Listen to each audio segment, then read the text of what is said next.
What's up? Another episode of the Ripple Effect podcast. Actually, this is another Patreon podcast. This is where I send a Zoom link to my Patreon supporters and I ask them to join me on a exclusive Ripple Effect podcast episode with just my Patreon supporters. I never know who's going to show up. I never know how many people are going to join the chat, if it's just going to be me and a couple people or whatever, but we always get a fun group of people, a fun discussion. So please join me on Patreon. All the shows will have links in the description for my Patreon page and all the other places and ways you can support the show.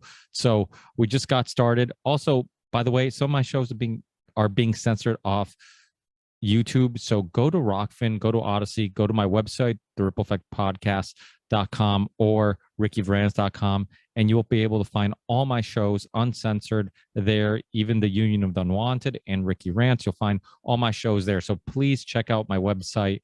You'll also find ways supporting the show. So you'll find links to my Patreon page, crypto if you want to donate, PayPal, and also my merch store if you want to support me by purchasing some merch. So that's it for the intro. Let me see if anybody is in the waiting room and if we can get people in here and get this discussion going. Here we go.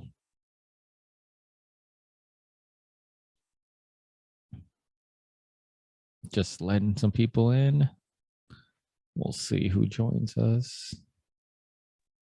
And what's up? Hey, Ricky, can you hear us? I can. Awesome. Loud and clear. What's up, guys? Nice shirt. Good, how are you? Oh man, yeah, I had to wear the Sam today. I was feeling Sam today, so disobey.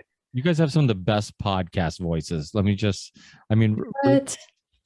Really? You think so? Yeah, because you guys are so calm and collective when like we live in such a chaotic world and there's always like just chaos nonstop. I feel like listening to voices like yours that are always like kind of calm and handling things kind of, just you don't seem like you were ever worked up, so I think it kind of helps us all. Oh, you don't hear me at work. Yeah. Yeah, you should hear him off air talk about work. Oh man. I can go off for a while on work. That takes me out of my zen. This like puts me back in it. Really? Oh yeah. Yeah, you need that zen, right? I coach. I started coaching my son's soccer team, and we actually had some games this morning, and everybody's like, how do you have such crazy patience for the kids? And I'm like, you have to be in a good place. Like it's not just when I get there, I want to make sure mentally I'm in like the right state of mind to be able to handle any chaos with the kids not listening or not paying attention or somebody hitting each other, whatever. And then also learning how to talk to them. And I was that shithead kid at one time. And I just did a podcast. Now I don't remember what day it was, a couple of days ago with Lindsay from Rogue Ways. And, she was a teacher. And so we were talking about this a lot, how she would have kids who wouldn't behave and she would respect them and she would talk to them in a manner where she wouldn't just yell at them and be, stern, but she would try to connect with them and respect them. And I remember being in that role where I was that shithead kid at one time. And a lot of it was because either I didn't feel like I fit in, or I just wanted people to like me. So I wanted to be funny, or I didn't think I understood what was going on in class. So my way of like, instead of being embarrassed about not doing well in class, I would just get in trouble because that was easier. So a lot of it was just like the few teachers that really connected with me and I did well with them was because they took the time to kind of like just understand who I was and not just immediately assume I was just a bad kid. So you should just, like I'm a lost cause, but actually take some time to have some conversations. And it went a long way. There's definitely a handful of teachers that I think growing up, I still connect with, and I still remember being a big part of my upbringing. So, and again, it's not just teachers, like there's adults in your life growing up that will take the time to actually talk to you and connect with you. And it goes a long way. 100%. I feel like sometimes, and I don't know, from my experience, I'm sure your experience too, but in school, a lot of the kids that are the troublemaker kids that are labeled that way, that label, like really, they let it ingrain themselves with that label, and they just take it on and they go for it. that, you know, if somebody tells you you're a troublemaker, a lot of times it's like a self-fulfilling prophecy. You're going to keep going down that route. If somebody says you're a criminal, well, I might as well just be a criminal and keep doing that. But if we take the time, like you said, have a good conversation, we connect, then people realize like, oh, you know, these thoughts I'm having in my head where I'm different, I feel like I can't connect with other people. I just need to sit and take the time to actually talk to them and get to know them. And then I'll feel better. Yeah. And a lot of these labeled troublemakers tend to be the kids that are asking questions and trying to think critically and go against the grain. And there's nothing wrong with that. But you get labeled a troublemaker if you're not listening to the teacher or, I don't know, just asking a simple question. Yeah. They don't want you to, well, I mean, we can get into it, but I'm sure you think like me a little, at least, that school's kind of like an indoctrination camp where they really want you to submit to authority and not think for yourself. So Of course. this is getting us, hey, Ronnie, this is getting us into a mode of, you know, subjugation rather than creative thinking or critical thinking. So. Well, you're absolutely right. I mean, a lot of times what you will get in trouble for is that teachers just want you to do as they say and don't ask questions and don't get out of line. And a lot of times if you do ask questions, they don't assume you're curious. They immediately assume it's because you're just trying to ruin the class or get in the way or just, you know, push back against the teacher just for the sake of it. So yeah, it's true. So and then that does end up causing kids to be like, okay, let me not push back. What they're telling me doesn't make sense, but let me not push back because I'm going to get in trouble, or they're going to think I'm trying to, you know, just mess up the class or whatever, or make the teacher look bad. And what you're saying before is so true in regards to labels. If people use a label, sometimes you'll just adopt that label just because you feel like, hey, they're calling me that anyway, so let me be that thing.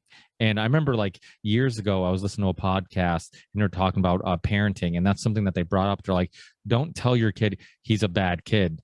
Tell him that maybe he's not behaving well, but don't keep telling him he's a bad kid because, and then he'll, you're a bad kid.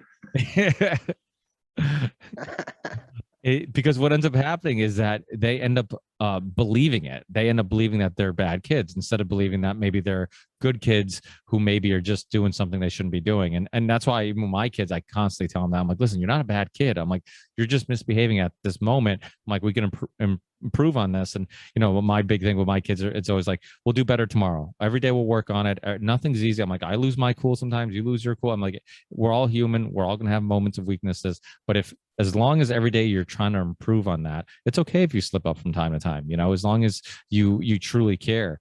And you know, and adults really are just, you know, bigger kids. So the same way you talk to kids and you try to figure out how to connect with them, it's the same way we should be talking to other adults. The same way that kids get emotional when they don't get what they want, you know, adults will get emotional when you disagree with them or whatever, and then it gets really hard to connect with them. So find that middle ground, like that. Those exercises with talking to children, I mean, that really comes in handy with even with adults. You know, it's like, okay, let me not use that trigger word that gets them mad. Let me try to find a different way of handling this. I think typically especially when we're dealing with kids, it's really easy just to be like, listen, I'm the authority.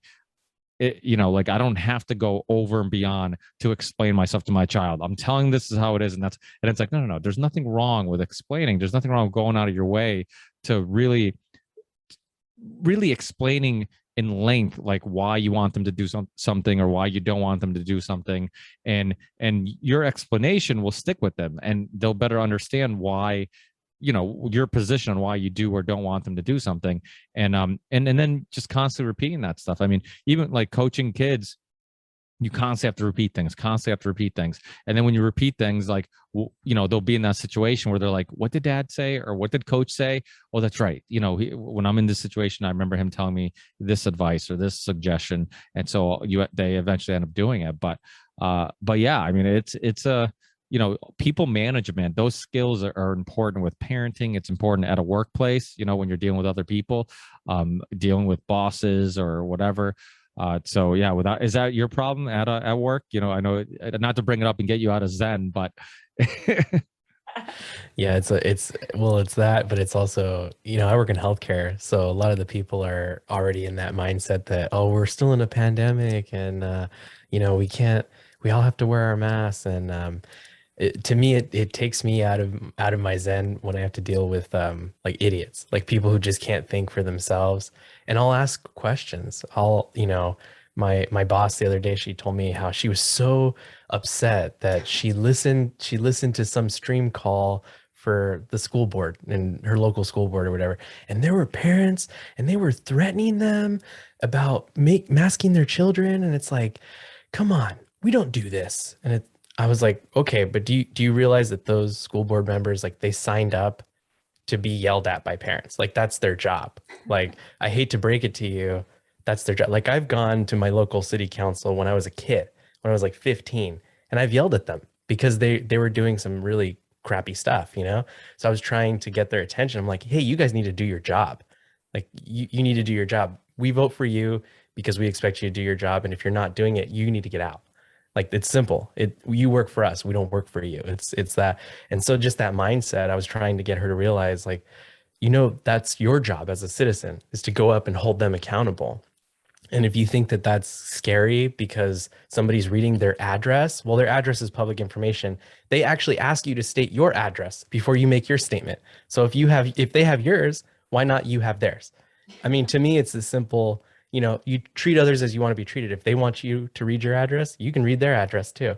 It's not a threat. It's public information. I get that it's intimidating. It sounds intimidating, but at the same point, they're frustrated because you're treating their kids like slaves, and they don't want you to treat their kids like slaves. They want their kids to be treated fairly and with dignity. And by, putting a mask over your kid all day for 8 hours a day, you're choking them off of oxygen. You're dumbing them down. You're not making them feel good. Their activity level is gonna, cease. Their brain function is gonna cease because they're not getting enough oxygen. And it's not a big deal. Like, I didn't see it a big deal, but she made such a huge deal. And I was like, remember I told you, I was like, I'm done with work today. I'm just going to focus on my job. I'm not going to talk to anybody the rest of the day. So those kinds of things take me out of it. Yeah, I mean, in Massachusetts, kids get mask breaks. And it's like, why do you need breaks from something that they're declaring completely safe to do all day? It's like, it doesn't make any sense. It just, I mean, none of it makes. And then the guy, Jeffrey Riley, who is I don't know what his title is, chief of education, something, blah, blah, blah. But he just got the guy who basically pushed for Charlie Baker to make masks mandating them in all schools. He just got I think he's going to get 2 or 3 bumps in his pay. So it's like, it makes you wonder, like, this guy's the guy that was pushing for mandating masks in schools, and all of a sudden, he's getting taken care of financially. So it's like, I wonder if that was a coincidence or not. Probably wasn't. But yeah, I mean, it boggles my mind. I mean, I live in a town where masks are mandated anywhere except in schools. Like, it makes zero sense. Like, we don't have to wear them anywhere else, and then the only people who have to wear them are little kids who there's no real evidence of them spreading them and any deaths caused by them spreading them in schools. Everybody keeps talking about cases. I know we've talked about this a million times. It's like, oh, we got another case in our local school. It's like, what does that fucking mean? And then at the end of the email, it says, oh, but the symptoms were mild, so don't worry about it, parents. It's like, it just doesn't make any sense. But that is frustrating because there are just some people who, what are you watching? Roddy, what is that? Roddy, you want to fill us in? Trying to show my secondary screen. I made a new variant. Real or imaginary? Imaginary. It's a meme. Oh, is it? Did you guys listen to the show? Well, probably not, because I just uploaded it last night. But I did. Oh, did you listen to one, Nice. Doctor? Yeah, now I know I have everything is water, dirt is flat, and what else? I think it was something else. And the heart makes It does spirals or something. It does. It makes bubbles. Yes. It doesn't pump the blood. Yeah.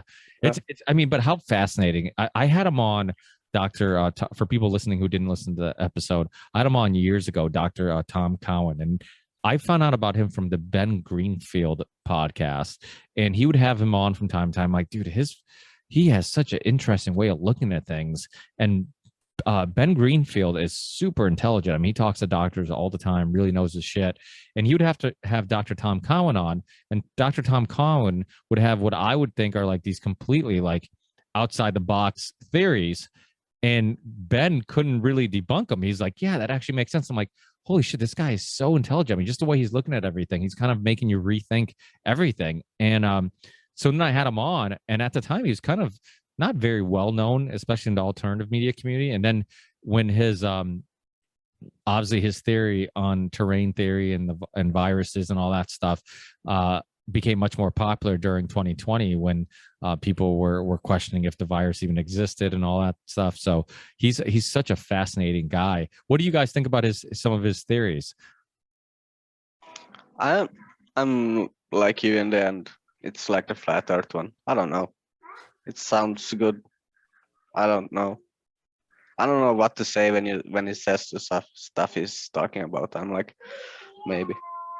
I can't prove it. Well, that was the crazy thing about having Dr. Jessica Rose on. So Dr. Jessica Rose actually studies, she studies biology, virology. I mean, she's a legit, she knows what he's talking about. That's why I'm like, Jessica, I'm like, would you be willing to come on? I'm going to have Dr. Tom Cowan on again. And I want somebody who's going to be able to really understand what he's saying and push back if need be to make sure we get like the best questions and he doesn't get a bunch of softball questions. Not because I want to make him look bad, but just because I want people to actually hear his theories be pressed a little bit and push back a little bit and see where the conversation goes. And then I'm like, oh, if you're not familiar with his work, here's a bunch of stuff. So I sent her a bunch of interviews, and he had a good interview even recently on the Truthzilla podcast, and it was she's like, wow, she's like, this is crazy. She's like, I have so many questions. She's like, he's so fascinating. So it was fun to have her on and to see her not be able to really, I mean, look at what he's saying and not really be able to debunk any of it. I mean, it was really fascinating, and I'm hoping to get them both back on again because I think it makes for a good mix. But I mean, so much of the world, and I had this conversation last time Jessica was on as a solo guest. We were talking about how, like, when she goes to, when you go to university, they're like, here's the books that you learn from, this explains biology, this explains whatever. But so that becomes gospel, that becomes dogma. And so you almost need somebody. So your foundation of how you look at the world is based on those books that you're given and that information that you're accepting. And then you get somebody like Dr. Tom Cowan, who's like, no, I'm not going to assume any of this is correct. And I'm going to, really think for myself and look at everything outside the box. And if something doesn't make sense, maybe question it. And it's people like that really are the most fascinating to me, because it's like, nothing should be accepted as fact. I have a hard time even using the word fact when people are like, oh, it's we're just putting out truth or we're putting out facts. I'm like, kind of, but even what I'm calling truth right now, like I'm subject to change my mind. I'm subject to new information. I'm open to being wrong and being debunked. So it's like, what is true? We're so limited on, limited based on our senses, limited based on our perception of reality, right? Because it's like, we can all be at the same place. We could all go to the same comedy show or the same concert and then all have different stories on how that concert went, or our interpretation of what happened. Sometimes you're telling stories with friends and you're like, wait, that's not what happened. Didn't this happen, or didn't that happen, or didn't he get mad at her, or whatever, and they're like, no, that's not, it's like, and it's all interpretation, it's all perception. So the whole that whole conversation, but the whole water thing, I mean, it kind of makes sense. I tried the water thing, not like the big, when he showed the pictures. I took some water, asked what's the winning numbers for the European lottery, and put it in the freezer. Did not get a message, but maybe you need something to zoom in to see the numbers. Yeah, but and if the numbers are there, next time you'll be wearing like gold headphones and yeah, I need to buy some whatever it's called to zoom in and watch for the numbers. So what is the water thing? We haven't Yeah, watched we the haven't episode watched it yet. yet. I was planning on watching it tonight. Oh, it's you know what's funny, and it's you know how like when you do a podcast, you always try to open up with like all I have to do is like open up with like a question or a statement or something to get the ball rolling, and you know you're good. And I started, and I'm like, oh, I'll just ask him about like terrain theory, and like I'm like, that's a good way of getting started. And then he's like, I don't like theories. I don't even like talking about it. I'm like, oh fuck, I'm starting this podcast early, and eventually it starts rolling, and but yeah, so you know, he was asking us like, what if we, and I'll ask you guys, like, what are people made out of, right? If somebody says like, what are we made out of? What would be your answer? Probably mostly water, I would think. Water. I mean, Muscle. that's what we're told we're made out of, but we could be made out of electricity and magnetism. We don't know. That's what Tesla says runs the universe. So Good point. Good could point. be either or. Could be a mixture. Yeah. But even muscle, right? Muscle is made out of mostly water. So it's like this idea that like basically everything's made out of some percentage of water. So it's like basically water is everything. And what he was doing was he was showing us pictures of like so water isn't just a thing that has no intelligence. Like it actually has a intelligence because it is us, you know. So I don't know if you guys are familiar with Dr. Rupert Sheldrake. I had him on some years ago, but he very fascinating guy, and I brought him up on the podcast because the two theories kind of collide and help make sense of each other, because you know this theory that we're all connected, you know, kind of like the hippie saying we're all connected, we're all one. If I mean we kind of are, if we're all made out, if everything's made out of water, we're all connected, right? And so that theory with the theory of like Rupert Sheldrake, like he talked about how they had these mice, they would teach how to get through this maze, and then these other groups of mice, their ability to get through that maze would increase for no reason, just because these other mice learned it. And it's like, so it was this idea that like our consciousness was connected in some way.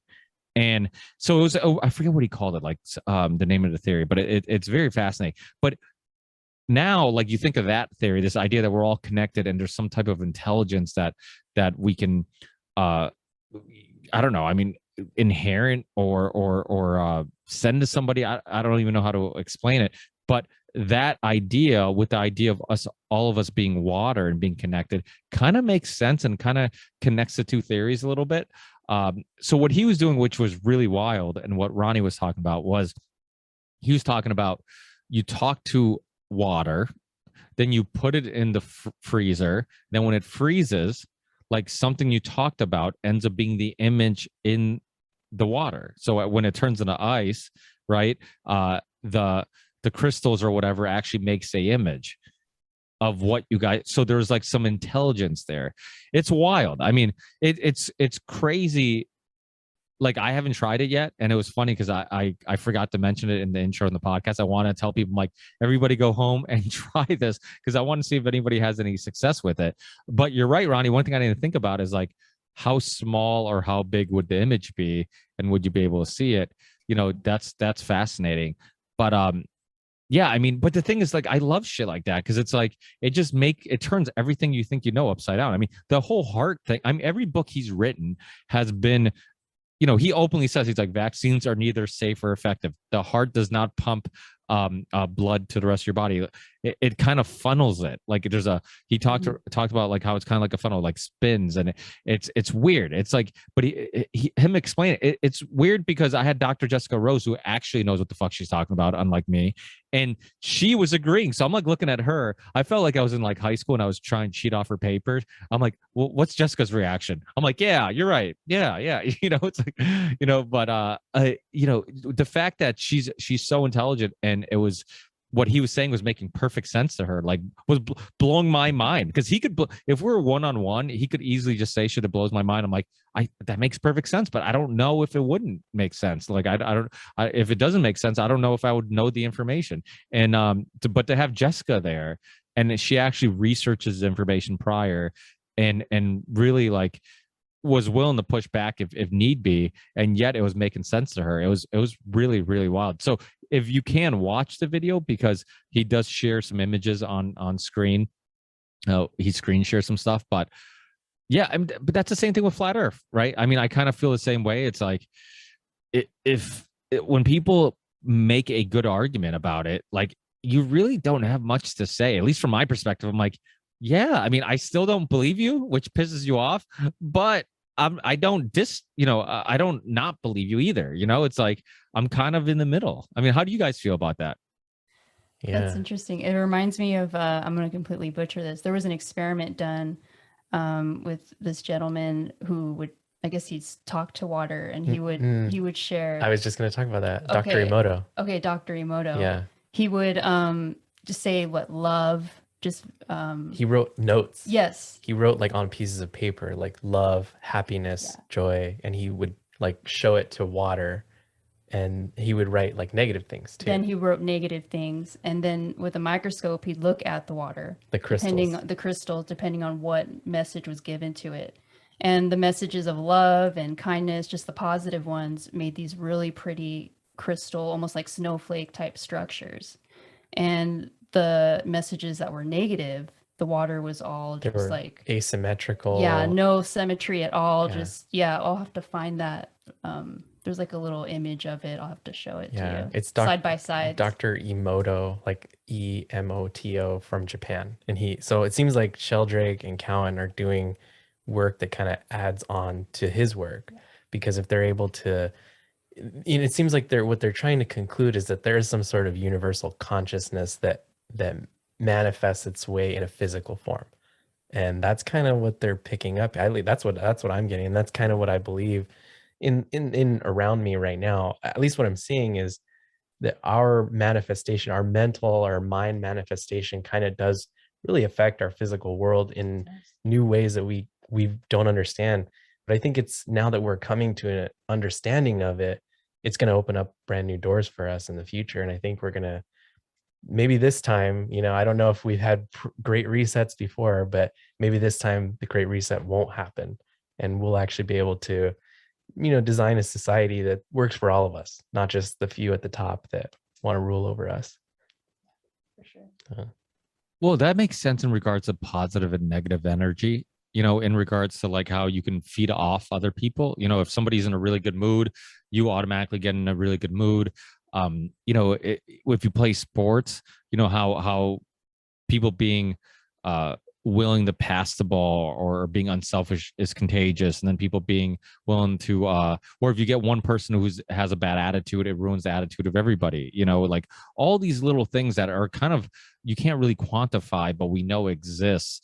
And so it does kind of, it kind of makes sense of a lot of those unknowns that we're like, okay, why does this happen? Or why do I feel like I'm being, why do people actually know when they're being looked at? I mean, how many people are like, I feel like somebody's looking at me, and you look, oh, there's somebody right there. It's like, what is that? You can't really quantify it, but if we're all connected in one way or another, it does make sense. Same thing with kids. Like when parents are trying to hide that they're not getting along, even if they're not openly arguing or fighting in front of the children, but yet the children sense it. Like I remember this friends of mine who, well, they're friends of friends, and they were separated, but the father was telling me that when they were together, the child would not stop crying, and him and his baby's mama wouldn't get along, and he's like, they didn't think anything of it. Sometimes you just get babies that cry a lot, but the second they separated and they were both in better moods, the kids stopped crying. And and we're talking about this, we're like, well, it's because they were sensing it. Like you think you were hiding it, you think you were, but I'm like, the kids pick up on social cues, and maybe all this social cue discussion, right? We think like, oh, it is social cues that the kids are picking up on. Maybe it's not. Maybe it's deeper. Maybe it is something else. Maybe it is some type of energy that's being transported from one person to another through our connection to water, I guess. Well, there's water in the air. I feel like we should all be smoking weed around a fire and just talking about wacky shit. Get started. That's why the spiritual people now are talking about the distance and the masks and the energy we need to have, like the feel around us. They want us to keep outside so we don't connect or something. Yeah, well, remember who talked about it on my show recently? Oh, Ryan from Last American Vagabond, and about walking on. It's called being grounded when you walk on with bare feet on grass, and like, how do you explain that? Right? It's just grass and soil. Like, how does that supposed to make you feel any better? You can't really explain it unless you believe in some of these theories that we're talking about. The fact that we're all connected, and when you're on that grass, you're connecting to some type of mother nature or earth or something like that, that maybe having some synthetic sneaker on prevents you from connecting with the rest of, the living species. Yeah, grounding. Yeah. There's was it electrons that get transmitted in between our like negative? I know yeah, it sounds negative ions or Yeah, whatever, yeah. something like that.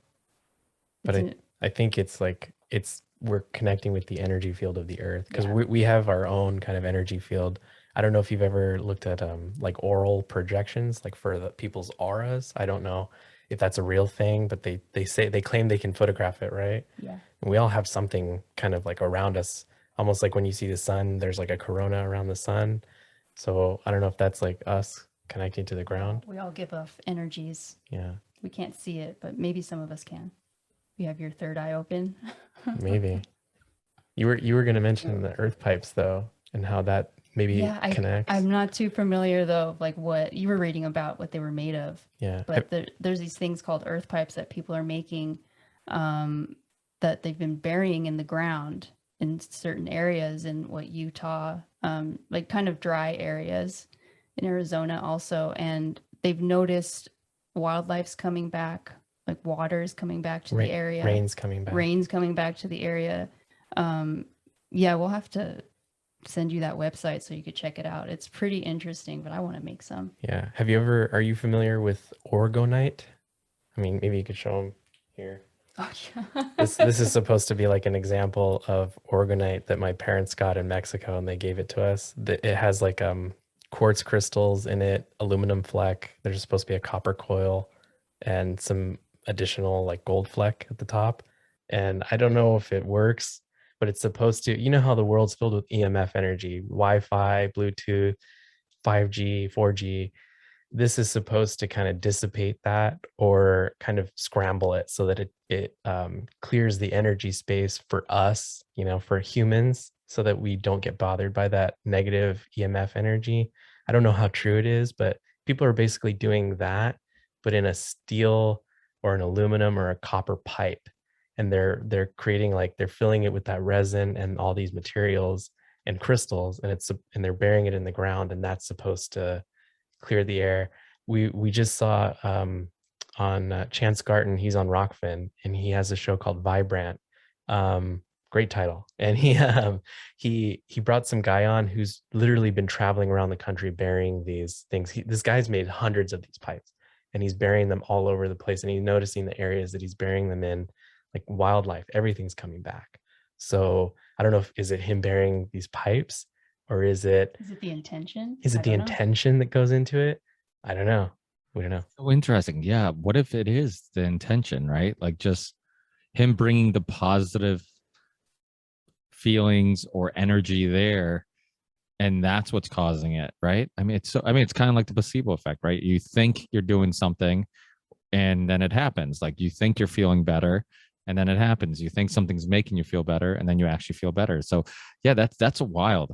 I mean, I know you guys brought up electricity too. I mean, that's something that is really interesting too. The fact that there's electricity, everything has some type of electricity or energy like that, and water is a conductor, so it kind of makes sense, right? Like, just everything being electricity and water, which makes you think, like, we have five senses. Like, is there a sense that we could have that would help us see some of this, like this energy, something? I don't know. It's wild. I feel like I should be doing edibles right now. I feel like we see those waves when we're doing mushrooms. I know I see. Yeah. I don't know if you've ever done any psychedelics. I've never done mushrooms. No. Okay. Yeah. It opens up this world that you just can't see when you're sober. I guess then maybe that's the world. Yeah. Maybe the world looks like that. I don't know. but it's I've just thought about very, that too. That's so wild that you guys said that. I've thought that to myself. Last time I did edibles, I'm like, what if this is what things look like, and everything else is like, I don't know. I mean, it's not reality, or it's some limitations to my senses, and then this edible or whatever psychedelic will help me see beyond my limitations. It's wild. Ronnie, you ever do any psychedelics besides alcohol? Yeah, I've tried shrooms, and I have actually some in the freezer right now. I was picking them 2 weeks ago or something. But yeah, I'm agreeing with what you guys are saying, and the one thing that convinced me that it you go to the next level or something, because the 2 times I've tried it, I get a really like a scream in my head, and then after that goes away, the colors change, and I go into the state of mind. But before, it's like my body is trying to say no, stay, stay, stay, and poof, I'm inside. So that's Yeah. weird. your body fights it for a little bit, like your ego Your ego fights it. it. Then when you let go, you're just exposed to this world that you can't see Yeah. in this form, I guess. I think the Yeah, more that it's you a fight it, really the more high terrifying pitched it is. noise in my head, and when that goes away, I can relax and so on. Yeah. It's not a It's child like a screaming, right? buzz. No, no.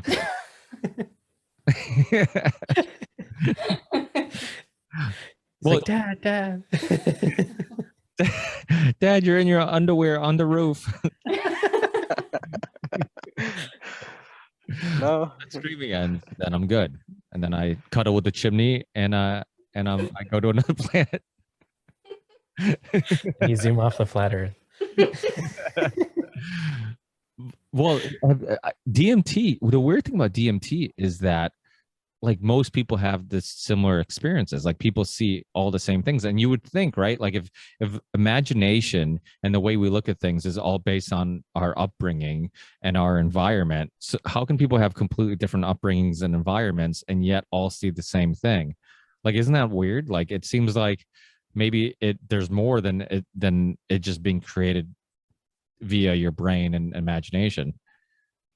Yeah, definitely. I think, well, it also depends on the type of DMT you get, because there's different forms. There's like the chemical synthetic form you can get, and then there's the kind from the toad.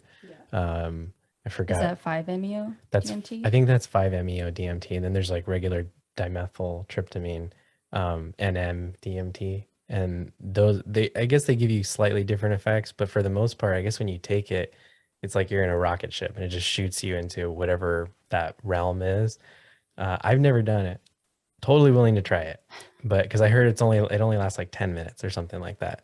I have 10 minutes to spare. But I'll do it. you could be in that trip for what feels like a lifetime Yeah. for some people. Yeah. Like they experience a whole lifetime within 10 minutes. Yeah, Ari So Shafir weird. talks about it, right? Oh yeah, that's Yeah, right. he lived like a whole lifetime. He had kids, he had a wife, he had a whole career, and then all of a sudden he came out of it and it wrecked him, because he's like, wait, I had all this Yeah. life. What happened? And I mean, he got over it eventually, but it messed with him. I think that's we could talk, psychedelics are fun and obviously people have a great time, but I think it is set and setting. Like you have to understand, like, these are beyond, they're medicines, they're also like spiritual tools in a way, because there have been indigenous people that use like mushrooms in Mexico for thousands of years. And so, they wouldn't use it to cure things like alcoholism, to cure things like depression, if it didn't work, right, for thousands of years. And to them, I don't know if you're familiar with like the area of Oaxaca in Mexico, but where mushrooms initially came from, the woman who talked about them, she talked them, this is little Diosito, this is God, this is God in this form, and it's like a sacrament, you take it like a sacrament. So they have a great reverence for it. And while I think it's fun, we should have some little reverence for it and appreciate it, because it does kind of open our world up to something bigger. And I know, at least for me, during our first trip, I realized a lot of things that I thought about the world are not true. And I need to really learn for myself what's going on. Yeah. Ronnie, have you done DMT? no, I would love to try it though. Anytime you have some, send me. The shipping cost is too much. I can pay for the shipping, no problem. They well, yeah, I heard the same thing about DMT, that the crazy thing is you literally go off to another planet and then in no time you're back. It's like you said, it's 10-15 minutes, which that's where edibles are a little scarier, because if you're not mentally in a good place, you're stuck in there for a long time. So I can see how DMT can be a great experimental first couple steps into trying psychedelics, because then if you don't like it, you're not there forever. But like you said, if you're tripping balls, then it could feel like forever.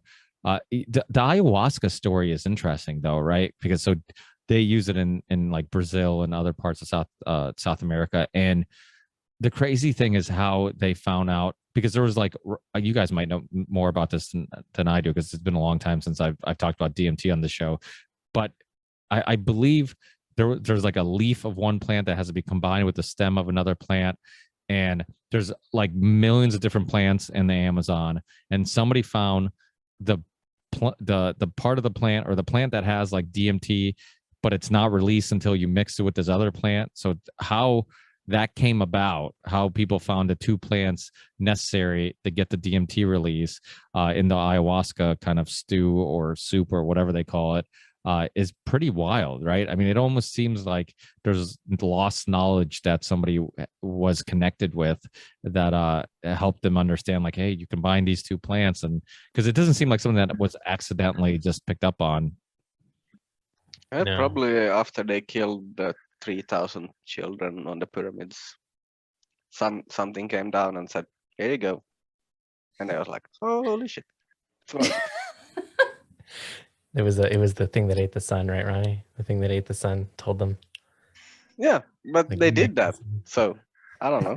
Maybe it worked for them, and they told them how to do it. Cook it. What's your opinions on the pyramids? You guys go down the, I'm sure you guys have been down the Graham Hancock rabbit hole before.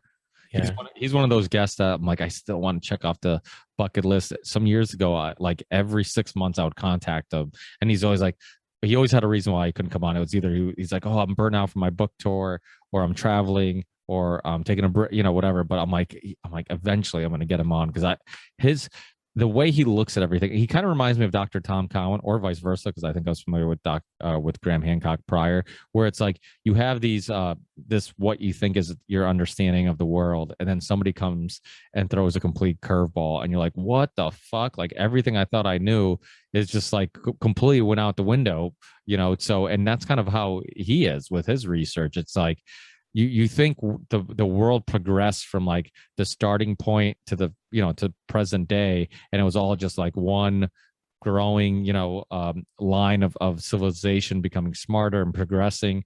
And never once did I even think about, like, what if there was a hiccup, right? What if something happened where we progressed, we were really intelligent, we had all this technology, and then it was lost because of a meteor or whatever. So super fascinating. You guys subscribed to any of those ideas?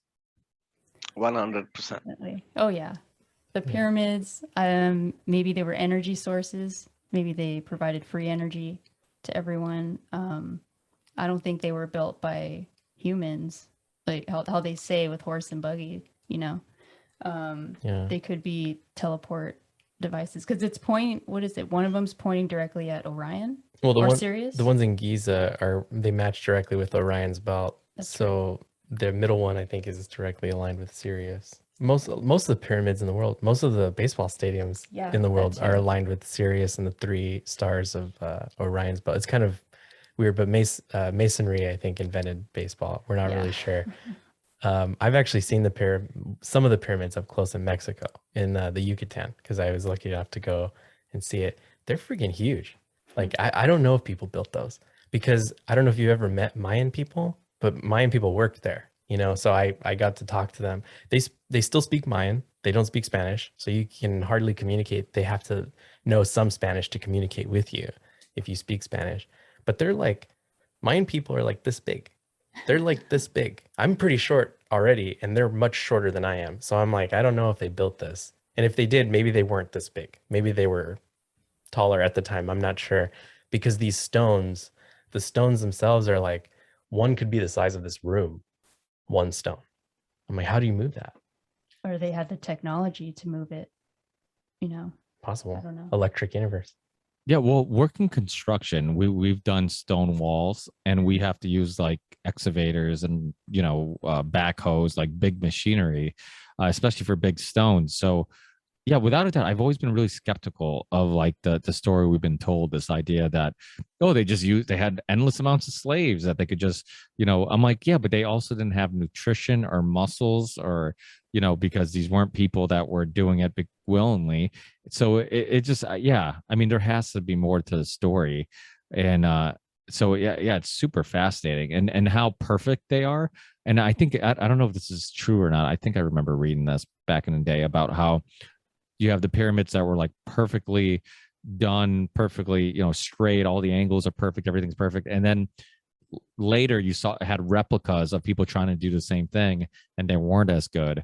And so it I mean, without a doubt, I mean, your understanding of mathematics, and even with all that, it almost seems like something supernatural would have to have been helping, even if you did understand, oh well, they understood math and they understand. Well, I understand math, I can't build a fucking pyramid. Like I don't, I don't think it's that simple, and even just having endless amounts of manpower, I still don't think it would be that simple to put it all together and make it come out the way it did.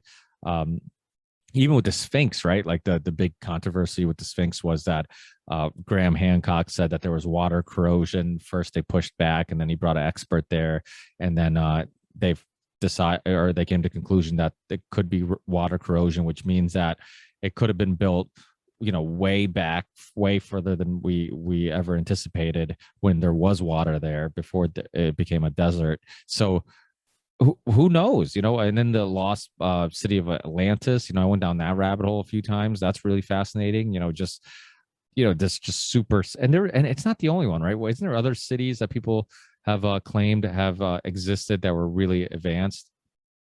Yeah, I can't think of any. I wanted to ask. Tartaria. Oh, well, yeah, of course, Tartaria. Tartaria, but that was like worldwide, right? Yeah, supposedly. Supposedly. Ricky, I wanted Wasn't to it ask. like old Russia or something? Started there. That was where. Yeah, and they moved west. That was where right? the major part of the Yeah. nation was, I Yeah. think. I wanted to ask about the World's Fairs.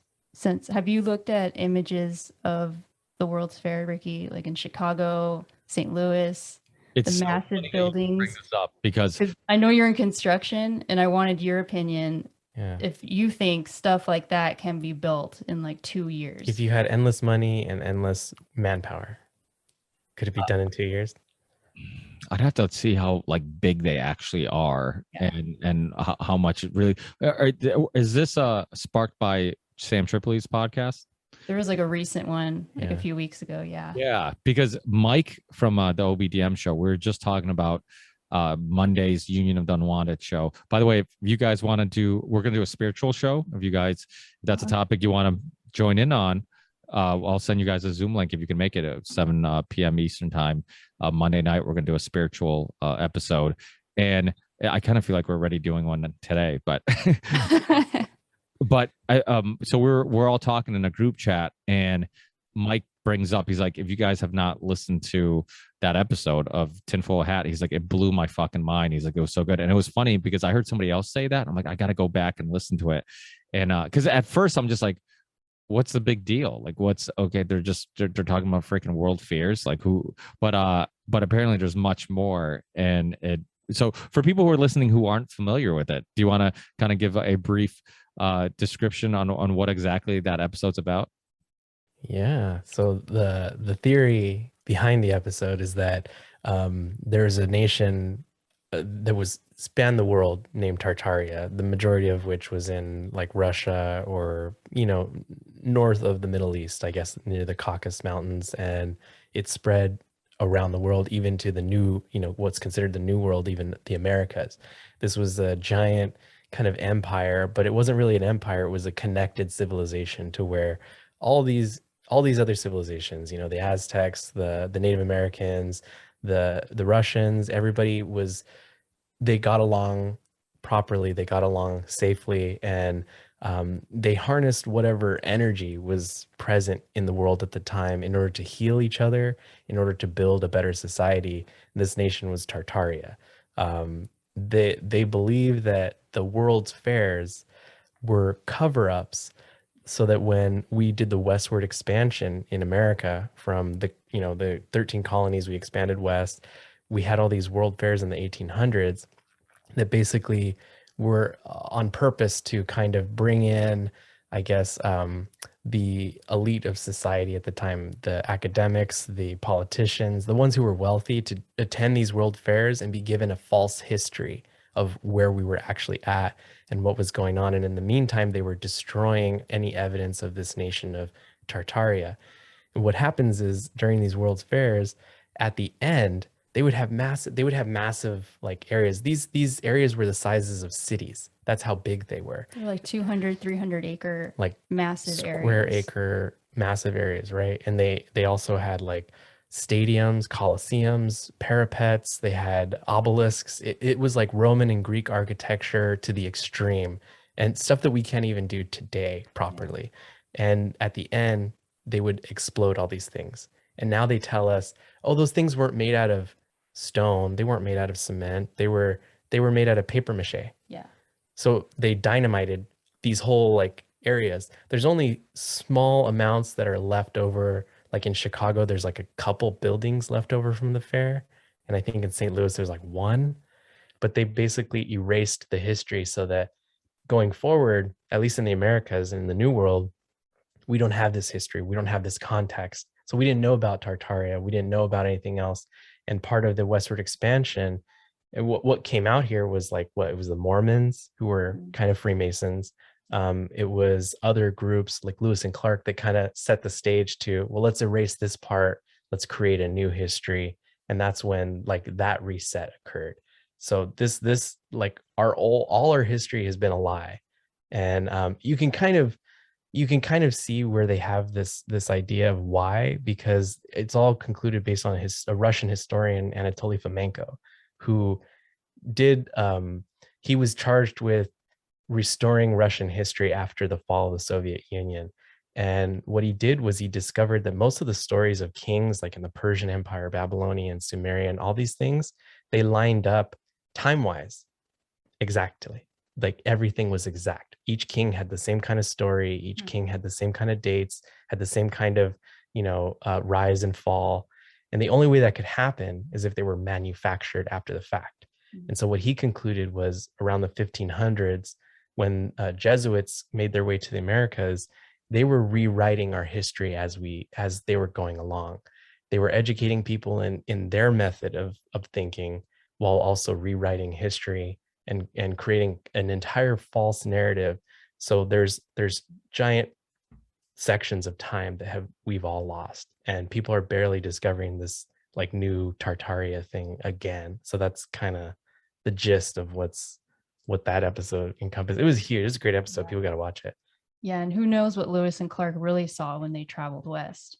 Apparently, was it Lewis was murdered on his way to... Oh, he had his journals with him. He allegedly committed suicide. Yeah. Yeah. So who knows if they switched out his actual journals with whatever. What he really saw. Yeah, it was weird. Well, it's not hard to rewrite history because, I mean, how do we know what happened 100 years from now? It's because it was written somewhere in a book that we're teaching to, future generations. It's like, well, whoever controls that writing controls our interpretation of what happened prior to us. It's like anything could have happened. And we could have had a civilization with aliens where they lived and, in harmony on this earth. And then the aliens left. And then we're like, you know what, let's, take them out of the history books. Let's stop teaching that.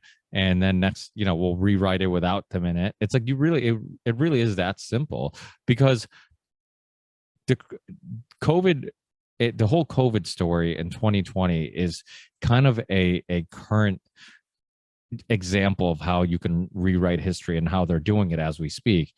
So much of what's going on in the world now, like when the numbers were getting better, all the basically the vaccines were getting they get all the credit for the numbers going down, for cases going down, for hospitals not filling. And you look at it historically, when people look back at this, when, you know, kids who are born today or little now look back and say, let me go research what happened in 2020. It seemed like a chaotic time of year. And they're going to read, I mean, they're going to find articles that say like, oh, masking helped, shutting down the world helped, releasing the vaccine to people helped. And none of that is true. They're also going to be told that 2020 was a real pandemic with a lot of people dying, and people who lived through it are like, not really. Like, it's not, you know, like hospitals never filled like they claimed it was going to. So it's kind of a current example of how they can rewrite history, and only people who live in that time will know, like, hey, that's actually bullshit. That's not actually how it went down. And so that's why, looking back at stories about like the polio vaccine or any of these other vaccines where it gets all the credit for you know, oh, we're not dealing with polio anymore because of the vaccine, it's like, is that what happened, or was there some type of herd immunity, or was it, you know, or maybe it was a lot of fear mongering? You know, you look at Dr. Fauci. There was so the Rising right now, yeah, on the Hill, that now they have new hosts, and Kim Iverson's one of the new hosts on that show, and she's pretty good. I like Kim Iverson, and she had a segment about the history of Dr. Fauci and the AIDS epidemic, and you know, how he suppressed like one drug that could help people, and then force fed people another drug that was harming people. But he also she also shared a interview that he did during the height of the AIDS epidemic, when he mentions like he kind of just throws it out there. There's no science behind, there's no facts, but he just throws it out there, and I'm sure he knows what he was doing. And he's like, oh, we do have reasons to believe that you can get AIDS just by being around somebody, like being around somebody who has it. Like it, and he's like, well, you know, we're still looking into it. Like, he kind of just like barely scratch the surface of the of that topic, and he's like, let me just throw it out there a little bit, you know. And it caused a lot of people being afraid. Like, everybody thought it was sexually transmitted. It had to be from sharing needles. It had to be from, you know, blood sharing or whatever, something that's going to get the blood of somebody who has it onto you. But once when was the AIDS scary? Like, was it in the 90s or the 2000s, or? it was like 80s into the 90s. Yeah. 90s. Yeah, okay. Because I remember when I went to school 15, 20 years ago, we had a kid that had some blood disease because he was gay, and people was, don't go too close and stuff like that. And I've been thinking about that, like, where did they hear that from? I didn't even know it existed. And they was like, he has a blood disease, and if you get it, you never get rid of it, and blah blah blah blah blah. And he was a cool dude if you talk to him, but the disease made his life really hard. Yeah, well, I think that fear mongering, it just makes, I mean, in the NBA, when Magic Johnson had you know, HIV, it was the same thing where like everybody was freaking out about how playing with him. I remember Karl Malone he said that he won't play with him, and but he's kind of like a, you know, a cowboy, you know, who's kind of, I'm not a big fan of Karl Malone. I mean, I like him as a player, but he was not the best person off the court. And but he and a lot of it, I mean, I guess now I'm contradicting myself, but in a way, which I do often, in a way, I can kind of see how, if you're not knowledgeable about these topics and the TV's telling you, be afraid, be afraid, be afraid.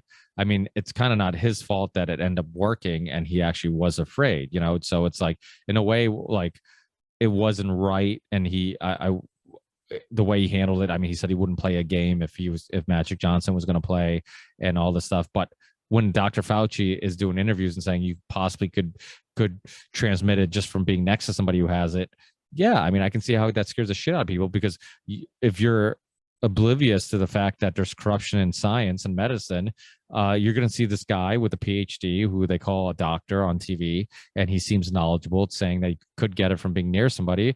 You're going to believe it. You know, you don't have reason not to believe it. So, yeah, I mean, but yeah, I looked, it was hepatitis A or B he had. And I think you need to like take the blood from him or something to get the disease. It's not that easy.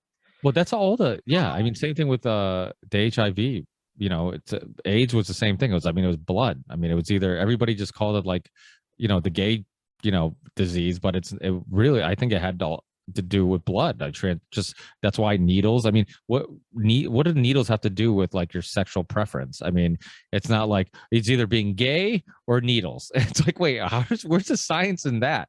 It's like, you know, and if you're gay and you're using needles, then it's really bad. It's like that doesn't make any sense. It's like, where's the? It's like I don't get it. So I'm like, what does being gay have to do with it? If apparently if you're sharing needles and it has something to do with like, you know, the blood, then that makes much more sense. If you're straight, it could also happen, you know. So I don't know. I mean, what was the explanation to why?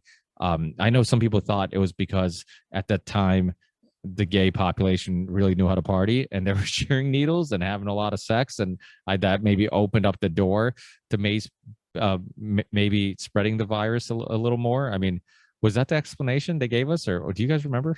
I think the explanation, well, Fauci said it was the HIV virus, the retrovirus that caused this. But at the time, like you said, Ricky, the gay scene was really big and they know how to party. They still know how to party. If you go to West Hollywood, you know, they throw crazy street parties over there for all the kinds of holidays. But it's I think what it is that they were diminishing their own immune system because they were doing like amyl nitrate and poppers in the clubs. Every club had bowls of these things for people to just use.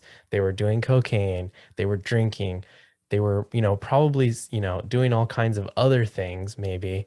And wild sex that's unprotected. You don't know who you're with. You don't even know if you love that person or not. And I mean, I think that all that can really lower your immune system. And I know that Dr. Kerry Mullis himself, like, has said, I'll inject HIV inside myself right now. I'll be fine. That HIV doesn't cause AIDS. It doesn't.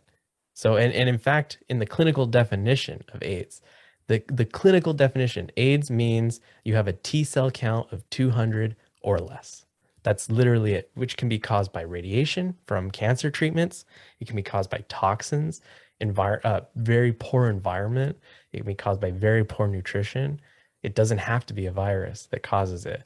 And so I think if we, you know, look to our gay brothers and sisters who were partying, obviously, you know, I know for me, just having one night of drinking lowers my immune system. Like just one night. That's why I don't drink that much. I know what it does to me.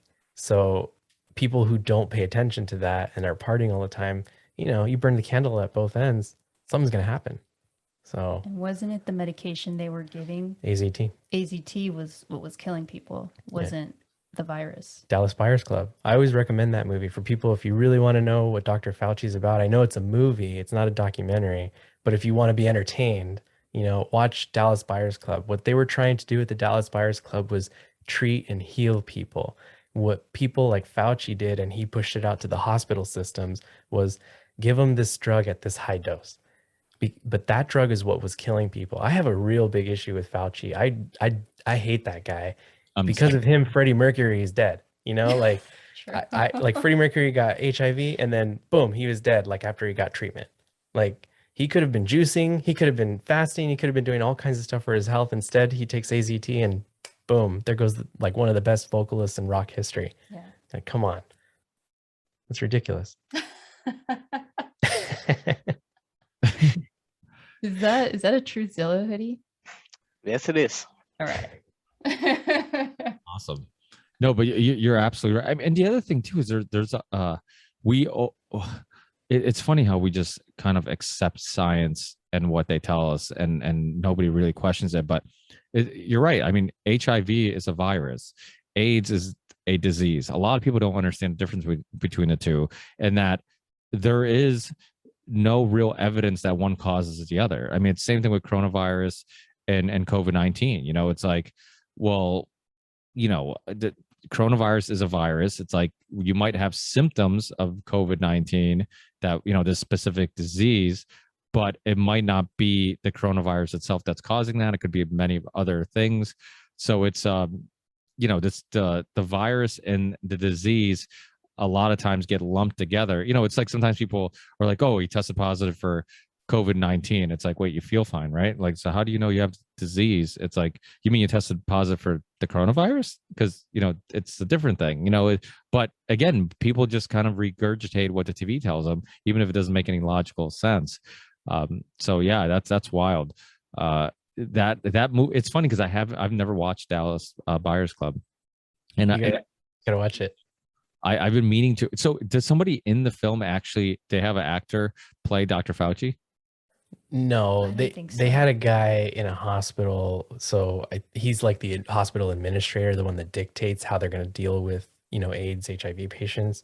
And I don't know who the actor is. He's been in tons of other stuff, but he plays like a Fauci type where he's like, this is the protocol. We have to follow the protocol. And if somebody's getting sicker, he's like, well, they need more medicine, and I think Matthew McConaughey, who was the one in charge of the Dallas Buyers Club, he was traveling all over the country to find cures, to find treatments, and they weren't FDA approved.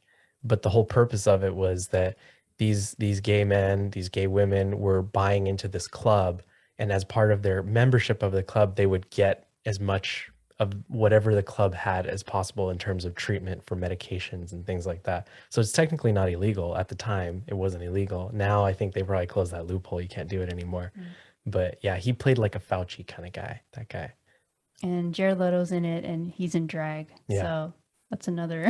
A very skinny Jared Leto in drag, very bony. That guy's a weirdo. Yeah. I'm actually a fan of, back in the day. I remember, I don't know what type of music you guys are into, but Taproot. Remember Taproot? Oh, yeah. Forgot Like about kind of like a that. new metal. Yeah. So Taproot was playing, and I went to go see Taproot, and they had, I believe, 30 Seconds to Mars were opening up for them. And I didn't even know who they were. And this is when they first came together. It was like their first album, and they kind of blew me away. I'm like, dude, these guys are actually, because I always liked the industrial scene, like Stabbing Westward, Gravity Kills, Nine Inch Nails, and I'm like, yo, these guys are pretty cool. They're different. And when I found out that he was the lead singer, and I believe his brother was in the band too, right? He had a sibling or something in the band. And he never used his celebrity to kind of promote it. Like, I was like stunned that he was like a very well-known celebrity, and yet like they didn't use it to promote the show or promote the band. And it was pretty fascinating. And there's also that good documentary about the music industry with Jared Leto, the one there's one about his whole story with it goes into other artists also, but it primarily revolves around 30 Seconds to Mars, and he was just all his legal issues and the music industry. And like one part of the documentary, he's like, how are we selling out shows and we're in debt? We're not making any money. It's like, how does this make this makes no sense. How does this make sense? Like, we're literally selling out shows where we have hits and we're losing money. And it was just showing, kind of reflecting on how corrupt the music industry was, because a lot of times they give you, things like, oh, well, we'll pay for your tour, we'll do this, but by the way, you have to pay us back once you make your money off sales. And they inflate the shit out of everything, so all the prices, everything has like some huge profit percentage added to it, so they're making tons of money, and the artist who's doing all the work is getting nothing, so what the hell? It'll come to me, hopefully, and then I'll share with you guys. But it was a really good documentary. It was kind of behind the scenes in the music industry. What type of music you into, Ronnie? Pirate rock. Pirate rock? Yeah. Like what specifically? Ailstorm. What is it? Ailstorm. Hailstorm? Ale, like the beer. Ale. Oh, Ailstorm. Well, what where are they from? Are they from Europe? Let's look it up. Maybe Great Britain. Ailstorm. And pirate rock, is that heavy? Is that like what is pirate rock? Never heard of pirate rock in my life. How do you describe that? It's They're pirates singing about pirate stuff. They're Scottish. Yeah. Are you serious? Is it really that simple? Yeah. I thought like there's like Scottish heavy metal band. So it's about Scotch and being pirates. Yep. Drinking beer, well, you're killing people, and fucking women, basically, and sailing the seas. It's like Vikings. Oh, Yeah, pretty Yeah. much. I'm pretty sure you had one of their songs in your playlist, right? For Yeah, I did. your episode. Yeah. I And I remember. took 2 more for Alright. the next Right. podcast. All right. Ailstorm? That you Ailstorm. I have to look into them. You should. Banging women, being pirates. Are they real pirates?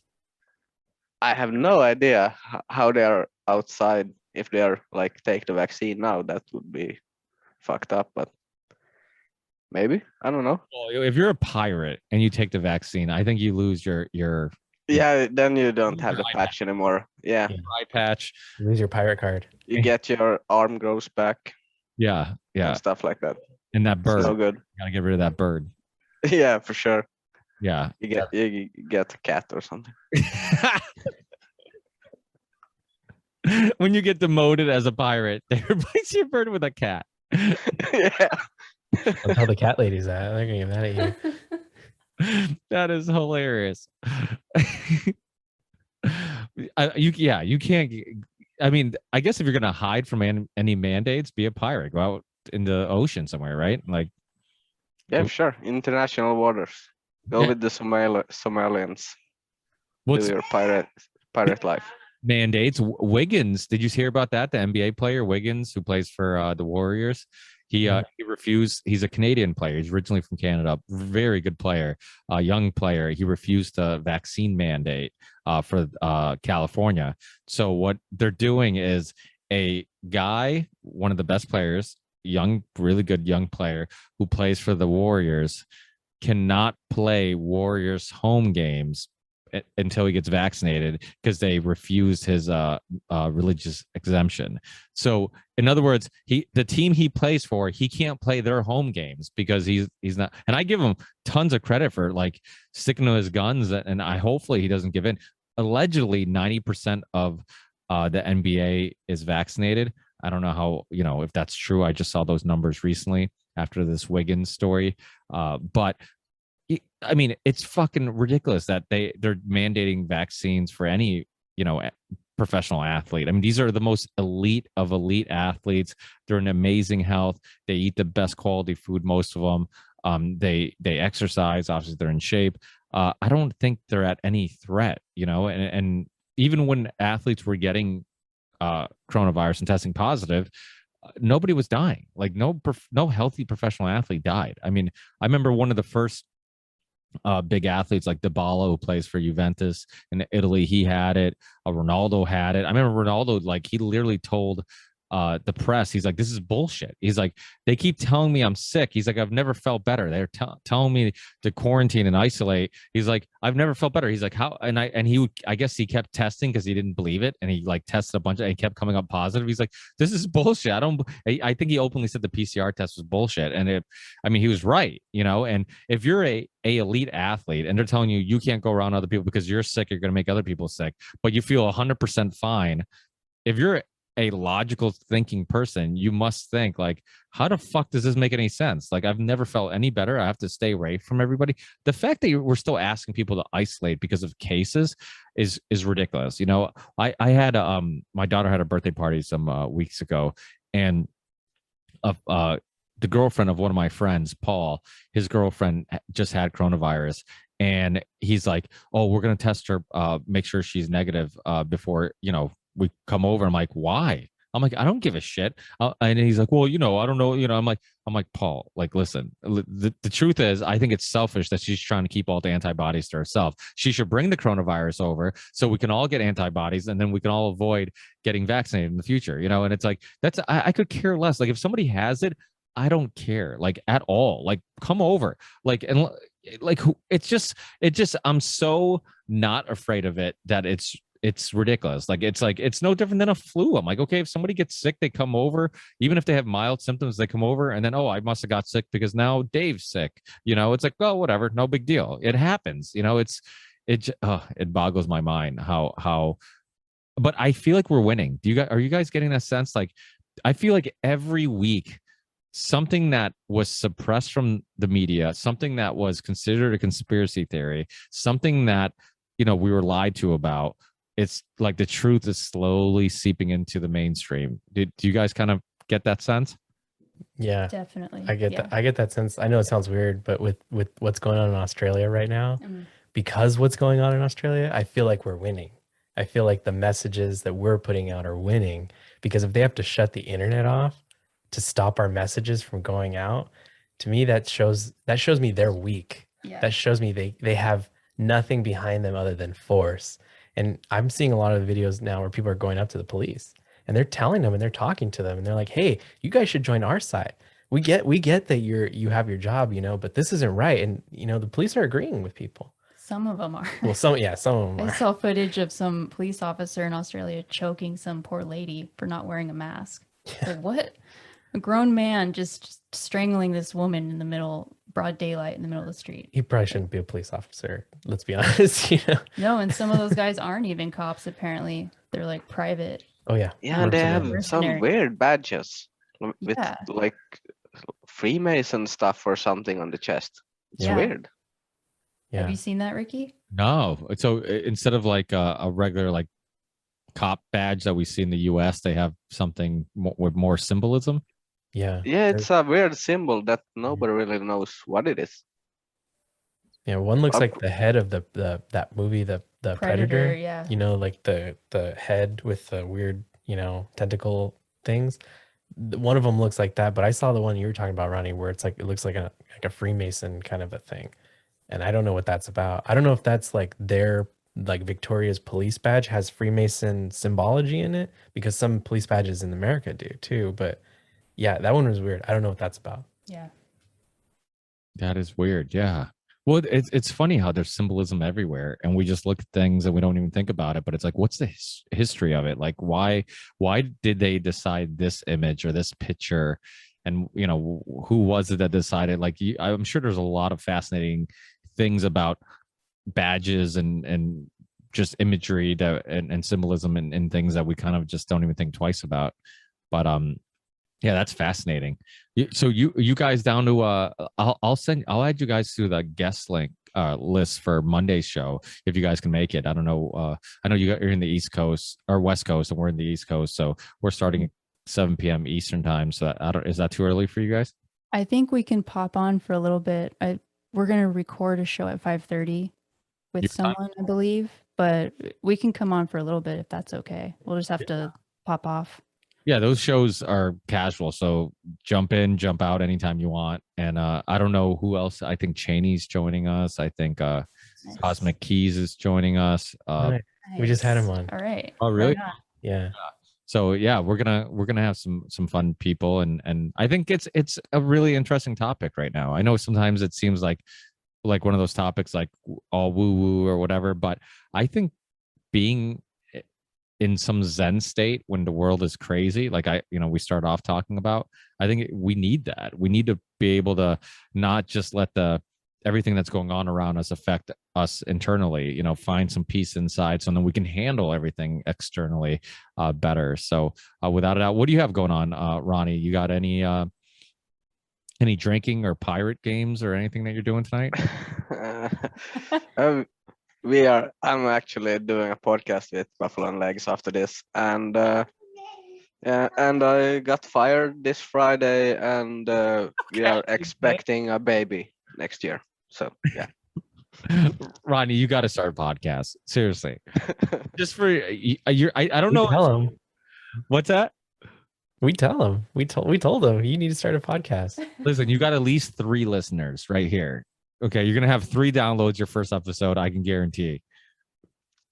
Yeah, I thought about it, and the concept would be, if I would do something, it would be called "Let's Fact Check the Fact Checkers," and not like you think you would do it.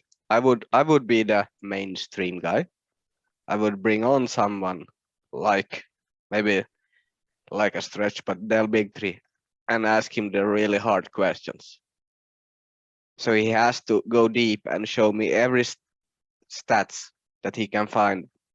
Not like most of the time I see, because he has been in the game so long, people say, "What about polio?"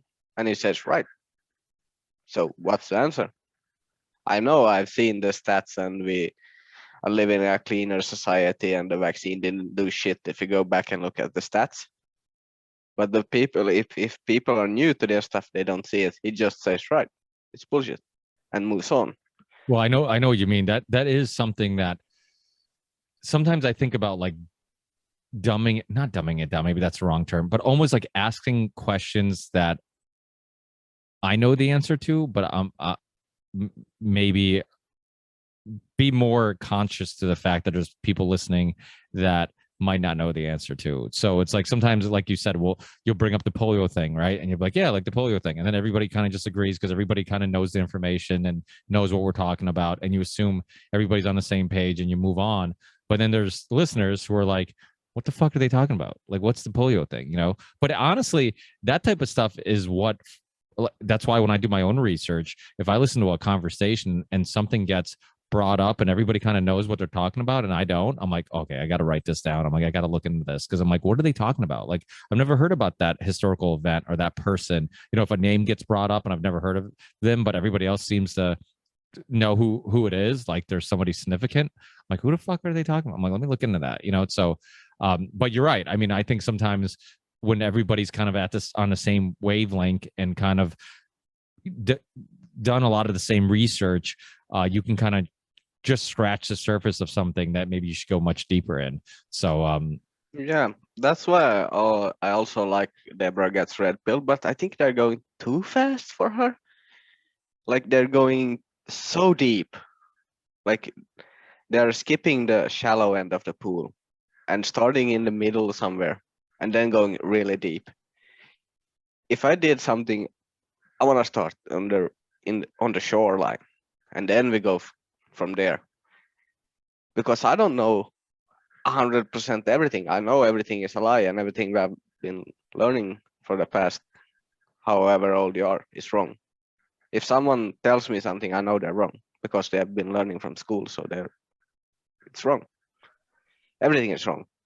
So we need to start from the shoreline and then try to figure out how far can we come before it gets like fishy, because at some point you are out in the conspiracy water, but before that we have points, so start in the beginning. no, I think you're right. Baby steps are important. Like instead of just jumping right in and being like, you know, everybody's banging babies and they're half lizard and they're talking to aliens. And they are, but you need to get there. Oh, you thought that was sarcasm? Yeah, no, I agree with you. They are. That's basically Definitely, especially the lizard parts, for sure. So true. so. Yeah, do you want to plug? Well, Ronnie, you want to plug your? We'll plug your parents by plugging. Yep, they are Christina and Carl Gustav. They are 60 years old and fat. Who are you talking about? My parents. Oh, Plug my parents. So yeah. talking about your parents. I had no idea what was going on. Not gonna lie. And how dare you talk about your parents like that? But I still love them. That's what I say to my wife. I'm like, that whole thing about like, if you get fat, you know, well, I still love you. Yes, I just won't want to sleep with you anymore. That's all. So I'm just honest. You know, it's That's brutal honesty, but I think everybody needs that. Good point. It is a good point, right? I mean, yeah. I expect the same in return. If I get fat, I'm not gonna be like, I expect you to still be attracted to me. You know, it's only fair, right? I think good advice. I didn't marry a lady that's 100 pounds overweight, so I guess. Yeah, but it's never too late though. It's never too late to get 100 pounds overweight. So, you know, just metabolism does slow down with age. It sure does. And sorry about your job, even though it's hard to say sorry because it doesn't seem like you care that much. No, it's fine. I know. That's what's weird. You didn't seem like you cared that much. No, I get to talk some conspiracies with the bosses before I left, so it's all good. As long as you're good with it. I mean, hopefully it's change isn't always bad. Hopefully it's for the Yeah. And I took up Tower 7, and I had told that to my boss 1 week earlier, the closest boss. And when I told it to the bigger boss, the smaller boss said, "Yeah, I looked into that. That's weird." So I was like, "Yeah, nice." In a few months, he will come back and Ronnie, I think you're right. Do you want your job? No, I will say nope. We thought you're crazy. We actually now realize you're a genius, and we're making you VP. That I would accept. And I would never say no. And the Finnish government would be crazy because they are like the third biggest meat company in Finland, and I would say no to everything they say. So you I really would love that. You're just Yeah. effing your job, making. Yeah, I mean, you drank. I mean, you literally are a pirate. I can see why you relate to the music. I get it. yeah. I'm listening to them every time I go home on Fridays. It's beer, and go for some quests in the seas. Congratulations on the new baby too, right? So you said your wife's pregnant. How far along is she? Oh, it's really early. It's 6 weeks, so it's nice. we haven't even told anyone. You guys are the first. Wait now. It's okay. It's only a few of us on here. It's not like anybody's gonna watch it, right? No, the internet is dead. Thousands of downloads, but I don't know how many of them are friends of yours. So maybe nobody will know. I would think 0, because if some of my friends was listening to you, I would have known about it. They wouldn't be those stupid mask wearing triple vaccine people. I think they would have questioned at least something. Well, that's why I think shows like ours, for people like you who do feel like you're in a bubble or surrounded by zombies, I think it's useful. It does make you just realize that, like, I'm not on my own, and there's plenty of us out there who can see through the bullshit and aren't accepting the mainstream narrative. So if not, I mean, that's why I think during 2020, when we created the Union of the Unwanted, I thought it was so necessary to gather all these people who in their own little spots on earth were feeling like they're on their own, and then it's like, no, we bring them together and like, look, there's lots of us thinking the same thing, feeling the same way, and not falling for the nonsense. So I definitely think podcasts are a great way of I mean, same way music, right? Like if you're depressed, you're unhappy, listening to sad music just makes you feel good, because it's like, oh, somebody else has felt this sad before, somebody else has been this depressed before. I know it's that some people who don't kind of get that example, they're like, how does that make any sense? You're sad and you're listening to more sad music. It's like, no, like the reason why you want to listen to that type of music when you're sad is because somebody else is feeling the same way you feel, and that gives you some it's reassuring to know, like, hey, they survived this, they've hit rock bottom just like I have. So super important. What's coming up with a false reality check? You guys got some booked guests, any new shows coming out? I believe you have a pirate coming on soon. Yeah, we have Ronnie the pirate coming on. So if you want to hear more of his story, you can listen to our episode. I think, Ronnie, you're going to end up being episode 25, but we're doing a lot more. We got on Rockfin, so congratulations. Yeah. Thank you. Yeah, thanks to Sammy T. He helped us out, and we got on. We're going to power through. We're going to try and do some live streams like on Sundays, maybe kind of set people up for a good positive week and just wind down the weekend. And I think we'll be putting our episodes up there, like the full video will be up on Rockfin Premium for 30 days, and then we'll release it for everybody to see. And yeah, we're just going on the journey. We set a date. We're gonna move for sure. So we're out of California. We're gone. Yeah, 2 months. We're getting out of here. Oh boy. But yeah, well, we have Ronnie coming on. We're booked. Ricky, I'm pretty sure you're coming on Yes, with sir. us. Certainly am. So that's gonna be fun. Oh yeah. Is that later? It's coming up, right? Is it the next week, or? I think it's next week. next week. Yep, awesome. So we'll have that, and then we have a gentleman coming on Monday from Fifth Dimension Podcast. His is kind of spiritual type geared. Yeah, Oh, And then- nice. So if yeah. you know the union done wanted, you'll already be in that mindset. Awesome. exactly. Exactly. Yeah. So yeah, we have some bunch of shows lined up just before we get out of here. And It's gonna be- congratulations on moving, because I mean I definitely feel like, and I'm kind of the same way in Massachusetts, where it's I just don't want to be in, and it has nothing to do with politics, but it's just the simplest way of saying it. Like I don't want to be in a blue state if shit hits the fan again. I just don't. You know, Exactly. I know it's going to be the same nonsense as it was before.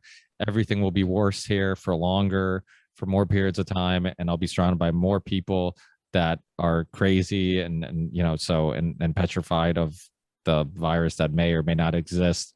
So it's wild. Yeah, and definitely check out the Dr. Cowan podcast. We just did recently when you get a chance. It's really fascinating. But thanks again, guys, for hanging out. I really appreciate it. Ronnie, I'm sure we'll talk again in the near future, and I'll definitely check out the band. I'm always fascinated with new types of music, so I'll definitely check that out. And thanks again, guys, Legs and Buffalo, for joining us. And we'll be talking soon, hopefully next week, and maybe I'll see you guys on the Union Done Wanted on Monday. For sure. Thanks, you. guys. Hey, enjoy the rest of your Sounds day. Take care. Yeah. Too. Have a Talk nice to you. day.